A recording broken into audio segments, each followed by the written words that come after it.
வணக்கம் நண்பா நண்பீஸ் அனைவருக்கும். நாம் இந்த வீடியோவில் எதை பற்றி பார்க்க போகிறோம் அப்படின்னா, மெட்ராஸ் ஹைகோர்ட்டோட நோட்டிஃபிகேஷன் நம்பர் 7273. அதில் 9 விதமான பணிகள் இருக்குது. நம்ம ஏற்கனவே போன காணொலியில் நம்ம பார்த்துருப்போம். எல்லா பணிகளுக்குமே விண்ணப்பிச்சிருந்தாலும் சரி, ஏதாவது ஒன்றுக்கு மேற்பட்ட பணிகளுக்கு விண்ணப்பிச்சிருந்தாலும் சரி, எந்த அடிப்படையில் அவங்களுக்கு பணி மெட்ராஸ் ரெக்ரூட்மெண்ட் போர்டு கொடுக்கும் அப்படிங்கிறத நம்ம வரிசைப்படி பார்த்துருந்தோம். இப்போ அந்த 9 பணியிடங்களுக்கும் செய்முறை தேர்வு இன்னும் வரலை, இனிமேல் தான் வரும்.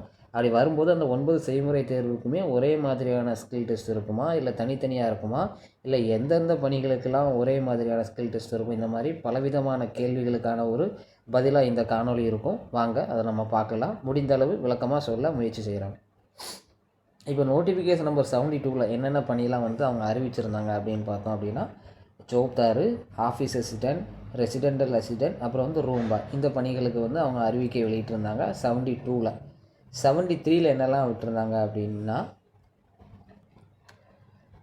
73ல் sweeper, gardener, waterman, sanitary worker, watchman, இந்த மாதிரி 5 விதமான பணி அங்கே கொடுத்துருந்தாங்க. இங்கே ஒரு 4 விதமான பணிகள் கொடுத்துருந்தாங்க. இப்போது ஒரு சில டாஸ்க்கு 2 பணிகளுக்கு சேர்த்து ஒரே டாஸ்க்காக இருக்கும். ஒரு சில டாஸ்க் தனித்தனியாக இருக்கும். ஏன் ஒரு சில பணிகளுக்கு மட்டும் டாஸ்க் ஒன்றா இருக்குது, ஏன் ஒரு சில பணிகளுக்கு வேறு டாஸ்க் இருக்குது அப்படின்னு நம்ம பார்க்கணும். இப்போ ஒரு பணிக்கும் இன்னொரு பணிக்கும் தொடர்பு இருக்கும். அதே மாதிரி இந்த பணி செய்கிறவங்களும் அந்த 2 பதவிகள் இருக்குதுன்னா, அந்த 2 பதவிகளுக்கான பணிகளுமே கிட்டத்தட்ட பெரும்பாலான பணிகள் ஒரே மாதிரியாக தான் இருக்கும். 2 பேருமே பெரும்பாலும் ஒரே பணியை தான் செய்வாங்க. அப்படிப்பட்ட பணிக்கு யாரெல்லாம் விண்ணப்பிச்சிருக்காங்களோ அந்த பணிகளுக்கெல்லாம் சேர்த்து அவங்களுக்கு ஒரே ஸ்கில் டெஸ்ட் தான் இருக்கும். ஏன்னா இப்போ நம்ம ஸ்கில் டெஸ்ட்க்கு எத்தனை மார்க்கு பார்த்தோம் அப்படின்னா 40 மார்க்கு. அப்போ அந்த 40 மார்க்கு அவங்களுக்கு ஒவ்வொரு பணிக்கு விண்ணப்பித்தவங்களுக்கும் என்னென்ன மாதிரியான பணிகள் இருக்குமோ அதுக்கேற்ற மாதிரி அவங்க ஸ்கில் டெஸ்ட் வைப்பாங்க. அப்போ அந்த 40 மார்க்கை தனித்தனியாக பிரிச்சுவாங்க. இதுக்கு 20, இதுக்கு 10, இதுக்கு 10, இல்லை ஒரு ஸ்கில் டெஸ்ட்டுக்கு 10, இன்னொரு ஸ்கில் டெஸ்ட்டுக்கு 30, இல்லை 4ஆக பிரிச்சுட்டு 4க்குமே 10 10 அப்படிங்கிற மாதிரி அவங்க பிரிச்சுவாங்க. இப்போ கொஞ்ச நாளைக்கு முன்னாடி டிஸ்ட்ரிக்ட் கோர்ட்டில் உள்ளவங்க ப்ராக்டிக்கல் டெஸ்ட்டுக்கு போயிருந்தாங்க. அவங்களுக்கு பார்த்திங்கன்னா 70 மார்க் மொத்தம். ஆனால் அவங்களுக்கு எந்த பணிக்கு விண்ணப்பிச்சிருந்தாலும், வாட்ச்மேன் விண்ணப்பிச்சிருந்தாலும் சரி தான், மசால்ஜி விண்ணப்பிச்சிருந்தாலும் சரி தான், ஓஏக்கு விண்ணப்பிச்சிருந்தாலும் சரி தான், வாட்ச்மேனுக்கு விண்ணப்பிச்சிருந்தாலும் சரி தான், எந்த பணிகளுக்கு அவங்க போட்டிருந்தாலும் இல்லை எல்லா பணிகளுக்குமே போட்டிருந்தாலுமே, ஜென்ஸாக இருந்தாலும் சரி தான், லேடிஸாக இருந்தாலும் சரி தான், எல்லாத்துக்குமே ஒரே டாஸ்க் தான் அவங்களுக்கு கொடுத்துருந்தாங்க. அவங்களுக்கு தனித்தனி இந்த பணிக்கு ஏற்ற மாதிரி டாஸ்க்கு, அந்த பணிக்கு ஏற்ற மாதிரி டாஸ்க்லாம் கிடையாது. அவங்க எல்லாத்துக்குமே ஒரே டாஸ்க் தான் இருந்துச்சு. ஆனால் இந்த நோட்டிஃபிகேஷன் நம்பர் 72, 73க்கு அப்படி கிடையாது. ஒவ்வொரு பணிக்கு ஏற்ற மாதிரி தனித்தனியாக தான் டாஸ்க் வரும். அவங்க என்ன பணிக்கு விண்ணப்பிச்சிருக்காங்களோ அதுக்கு என்ன டாஸ்க்கு கொடுப்பாங்களோ அந்த டாஸ்க்கு நம்ம நல்லா பயிற்சி பண்ணிட்டு போய் அதில் நம்ம 40 மார்க் எடுத்தால் தான் நமக்கு வேலை கிடைக்கும். அதனால் நம்ம இந்த 40 மார்க்கு ப்ளஸ் நம்ம ரிட்டன் எக்ஸாம் எழுதியிருப்போம், அதில் உள்ள மார்க்கு, அப்புறம் சர்டிஃபிகேட் வெரிஃபிகேஷன் உள்ள மார்க், இந்த 3 மார்க்கும் சேர்த்து தான் மொத்தமாக நம்ம செலெக்ஷன் லிஸ்ட் விடுவாங்க. அதனால் அந்த ப்ராக்டிக்கல் மார்க் நம்ம 40 மார்க் எடுக்கணும் அப்படின்னா, நம்ம என்ன பணிக்கு விண்ணப்பிச்சிருக்கோம் அதுக்கு என்ன ஸ்கில் டெஸ்ட்டு, என்னென்ன டாஸ்க்லாம் கொடுப்பாங்களோ அதை நம்ம நல்லா பயிற்சி பண்ணிட்டு போய் நம்ம மார்க் எடுக்கணும். இப்போ இப்போ எந்தெந்த பணிகளுக்கெல்லாம் என்னென்ன மாதிரியான ஸ்கில் டெஸ்ட், அதாவது எந்தெந்த பணிக்கெலாம் ஒரே ஸ்கில் டெஸ்ட்டில் ஒரே டாஸ்க்கு கொடுப்பாங்க, எந்த பணிக்கு விண்ணப்பித்தவங்களுக்கெல்லாம் ஸ்கில் டெஸ்ட்டில் தனித்தனி டாஸ்க்கு கொடுப்பாங்க அப்படிங்கிறத நம்ம பார்க்க போகிறோம். ஏன் அப்படின்னா இப்போ ஜோப்தார், ரூம்பா, இந்த 2 பணிகளுக்கு விண்ணப்பிச்சிருக்காங்க அப்படின்னா அந்த 2 நபர்களுக்குமே ஸ்கில் டெஸ்ட்டில் ஒரே டாஸ்க்கு தான் இருக்கும். ஏன்னா ஜோப்தாரோட வேலையும் ரூம்பாயோட வேலையும் பெரும்பாலும் ஒரே மாதிரியான பணிகள் தான் இருக்கும், ஒரே மாதிரியான வேலைகளாக தான் இருக்கும். அப்போது அவங்களுடைய டாஸ்க் அவங்களுக்கு ஒரே டாஸ்க் தான். அப்போ ரூம்பாய்க்கு தனியாக, ஜோப்தாருக்கு தனியாக டாஸ்க் இல்லை, 2 பேருக்குமே ஒரே டாஸ்க் தான். அதனால் இந்த 2 பணிக்கு விண்ணப்பித்தவங்களும் ஒரே டாஸ்க்கு தான் வரும். அதனால் அவங்க அதுக்கு பயிற்சி பண்ணிக்கோங்க. ஏன்னா 2 பணிகளுமே ஒன்றோட ஒன்று தொடர்புடையது. அதே மாதிரி தான் நோட்டிஃபிகேஷன் நம்பர் 73ல் ஸ்வீப்பர், சானிட்டரி ஒர்க்கர், இந்த 2 பணிகளுக்கு விண்ணப்பிச்சிருக்காங்க. அந்த 2 பணிக்கு சேர்த்து அவங்க 2 பேத்துக்குமே ஒரே டாஸ்க் தான் வரும். அதனால் அந்த 2 பணிக்கு விண்ணப்பித்தவங்களோட பணிகளுமே சானிட்டரி ஒர்க்கர் பார்க்குற வேலையை ஸ்வீப்பரும் பார்ப்பார், ஸ்வீப்பர் பார்க்குற வேலையை சானிட்டரி ஒர்க்கர் பார்ப்பார். 2 பேரோட பணிகளுமே கிட்டத்தட்ட பெரும்பாலும் ஒரே மாதிரியான பணிகள் தான் இருக்கும். அப்படிங்கிறதுனால அவங்களுக்கு ஒரே டாஸ்க் தான்.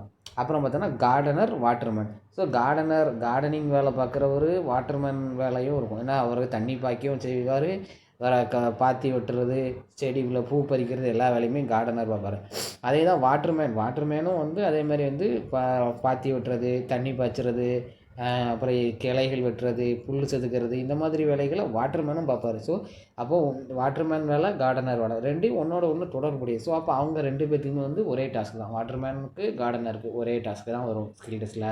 ஸ்வீப்பர், சானிடரி ஒர்க்கர் அவங்க 2 பேருக்குமே ஒரே டாஸ்க்கு தான் வரும். அப்புறம் ஜோப்தார், ரூம் பாய் அவங்களுக்கும் ஒரே டாஸ்க்கு தான் வரும். இவங்க எல்லோரும் இந்த 6 பேரோட பணிகளுமே 2 பேரோட பணிகளுமே வந்து ஒருத்தரோட பணியும் இன்னொருத்தரோட பணியும் ஒன்றுக்கு ஒன்று தொடர்புடையது. ஸோ அதனால் அவங்களுக்கு வந்து ஸ்கில் டெஸ்ட்டில் வந்து அதே மாதிரி சேம் டாஸ்க் தான் கொடுக்குறாங்க. இது இல்லாமல் எந்தெந்த பணிகளுக்கெல்லாம் தனித்தனி டாஸ்க் அப்படின்னு நம்ம பார்த்தோம்னா, ஆஃபீஸ் அசிஸ்டண்ட் விண்ணப்பிச்சிருக்காங்கன்னா அவங்க ஆஃபீஸ் அசிஸ்டண்ட்டுக்கு தனி டாஸ்க் வரும். ரெசிடென்டல் அசிஸ்டண்ட்டுக்கு அப்ளை பண்ணியிருக்காங்கன்னா ரெசிடென்டல் அசிஸ்டண்ட்டுக்கு அவங்களுக்கு தனி டாஸ்க் வரும். வாட்ச்மேனுக்கு அப்ளை பண்ணியிருக்காங்கன்னா அந்த வாட்ச்மேனுக்கு அவங்களுக்கு தனி டாஸ்க் வரும். புரியுதா? இந்த 3 பணிக்குமே தனித்தனி டாஸ்க்கு. இந்த 3 பணிக்கு விண்ணப்பித்தவங்க மற்ற 2 பணிகளுக்குள்ள டாஸ்க்கை பயிற்சி பண்ண தேவையில்லை. அந்த டாஸ்க் இவங்களுக்கு வராது.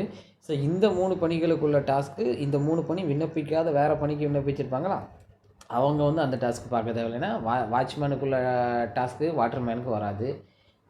ஓஏக்குள்ள டாஸ்க்கு ஜோப்தாருக்கு வராது. ஸோ அப்போது அந்த டாஸ்க் இதுக்கு வராது. அதனால் நம்ம வந்து எந்த பணிக்கு விண்ணப்பிச்சிருக்கோமோ அந்த டாஸ்க்கை மட்டும் நம்ம டெய்லி தினந்தோறும் பயிற்சி பண்ணிட்டு போய் அந்த 40 மார்க் நம்ம வாங்க முயற்சி செய்யணும். அதுக்காக தான் நம்ம வந்து இப்போ சொல்கிறோம். ஆனால் நம்ம டிஸ்ட்ரிக்ட் கோர்ட்டில் அப்படி பார்த்தோம்னா மொத்தம் 70 மார்க்குக்கு அவங்க ப்ராக்டிக்கல் பண்ணாங்க. அவங்க எல்லாத்துக்குமே ஒரே ப்ராக்டிக்கல் தான். ஆனால் அவங்களுக்கு வந்து வைவாகவும் இருந்துச்சு. ஸோ இந்த ப்ராக்டிக்கல் என்னென்ன டாஸ்க்கு செஞ்சாங்களோ அது சம்மந்தமாக வாய்மொழி தேர்வு அவங்கள்ட்ட கேட்கப்பட்டது. அதனால் நீங்கள் ஸ்கில் டெஸ்ட்டு ப்ராக்டிக்கல் பண்ணிட்டு போகும்போது உங்களுக்கு வந்து வைவா இருக்கக்கூட வாய்ப்பு இருக்குது. அதனால் வாய்மொழியாக கூட நீங்கள் செய்கிற விஷயம் சம்மந்தமாக கூட உங்கள்கிட்ட கேள்விகள் வரலாம். அதனால் எந்த விஷயம் செஞ்சாலும் ஏன், எதுக்கு, எப்படி செய்யணும் அப்படிங்கிற முறைப்படி நீங்கள் தெரிஞ்சுக்கிட்டு போனீங்கன்னா உங்கள்கிட்ட வைவா கேட்கும்போது அதுக்கும் மார்க் இருக்கும்.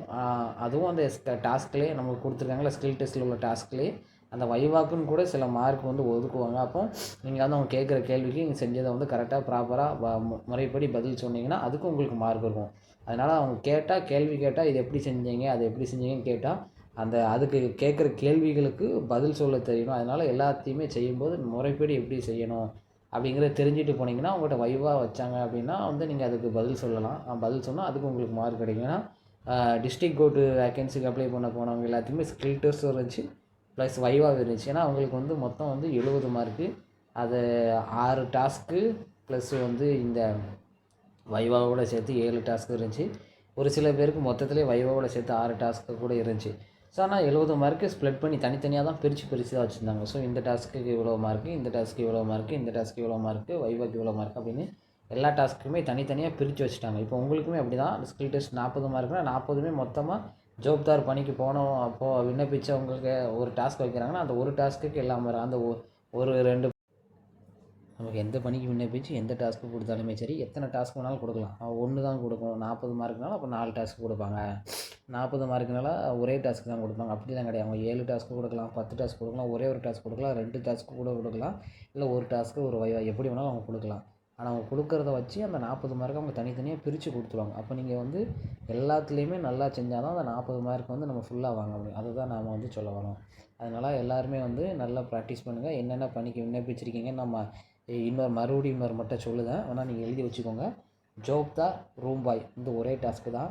ஸ்வீப்பர், சானிடரி ஒர்க்கர் 2 பணிக்கு விண்ணப்பித்தவங்களுக்கும் ஸ்கில் டெஸ்ட்டில் ஒரே டாஸ்க் தான் வரும். கார்டனர், வாட்டர்மேன் இந்த பணிகளுக்கு விண்ணப்பித்தவங்க 2 பேத்துக்குமே வந்து ஒரே டாஸ்க் தான் வரும். ஆஃபீஸ் அசிஸ்டண்ட்டுக்கு தனி டாஸ்க்கு, வாட்ச்மேனுக்கு தனி டாஸ்க்கு, அப்புறம் வந்து ரெசிடென்டல் அசிஸ்டண்ட் இந்த பணிக்கு தனி டாஸ்க். இந்த 3 பணிக்கு விண்ணப்பித்தவங்களுக்கும் தனித்தனி டாஸ்க்கு. அந்த 2 பணிகளுக்கும் சேர்த்து வந்து ஒரே டாஸ்க்கு தான் இருக்கும். ஏன் இதை சொல்ல வரோம் அப்படின்னா நீங்கள் வந்து அதுக்கேற்ற மாதிரி நீங்கள் தயாராகிக்கிடுவீங்க அப்படிங்கிறதான் வந்து நம்ம இதில் சொல்ல வரோம். ஏன்னா ஒவ்வொரு பணிகளுமே ஒரு பணி இன்னொரு பணியோட ஒன்றோட ஒன்று தொடர்புடையதுனால இந்த மாதிரி இருக்குது. சரிங்களா? மீண்டும் ஒரு காணொளியில் சந்திக்கலாம். நன்றி.